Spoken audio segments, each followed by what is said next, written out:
ভাই খোঁজ নিয়ে দেখলাম যখন সজীবের আব্বার আর মার বিয়ে হয় তার 3 মাসের মাথায় সজীব জন্মগ্রহণ করেছে। তাহলে ওর থেকে আর কি আশা করা যায়? ওর উদ্দেশ্যে কিচ্ছু বলার নেই। আমাদের গোয়ালন্দ ঘাটে নাকি ওর আগে ডিউটি মিউটি দিত শুনলাম। ওর আব্বার নাই কোনো ঠিক নেই।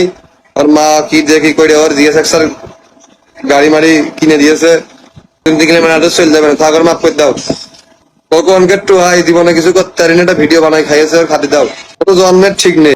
তো হ্যালো এক্সাসিবলের অডিয়েন্সরা, কি খবর তোমাদের? কি অবস্থা? বরাবরের মতো নতুন একটি ভিডিও নিয়ে আপনাদের মাঝখানে হাজির হয়েছি আমি। তো আজকে আমরা আবার ওই আমাদের সোনালী রুটি নিয়ে কথা বলবো। সে আবারও মনে করি যে রোস্টারদের নামে কথা বলেছে। তো ভিডিওটা বেশি কথা মনে বলে ভিডিওটা স্টার্ট করা যায়।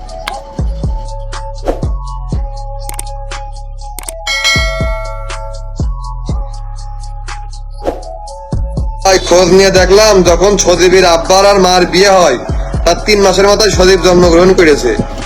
আচ্ছা ভাই, আমি বুঝলাম যে সজীবের 3 মাস পর জন্ম হয়েছে, কিন্তু তুই জন্ম কবে হয়েছিস শালা খানকির বলা? তুই তো বেটা তোর তো বেটা পড়তে পড়তে শেষ করে তুই তো বেটা যেদিন তোর তুই সেই দিনকে তোর বেটা জন্ম হয়েছে শালা মাদার চোদ।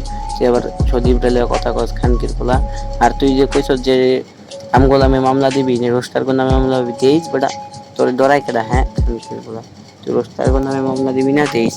আর আমরাও দেখবো তুই আমরা কি করতে পারি বুঝছ নাই।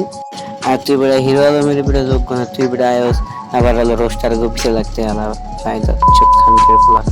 আর তুই যে তো চিল্লাইতেছিস না, তোর যদি সব রোস্টার মিলে ধরে না, তুই তো বেটা পাবলিকেশনে মুখ দেখাইতে পারবি না, আবার কথা কস। আর তোর লেগে তো বেটা সব রোস্টার লাগে না, আমি তো যথেষ্ট বুঝোস নাই।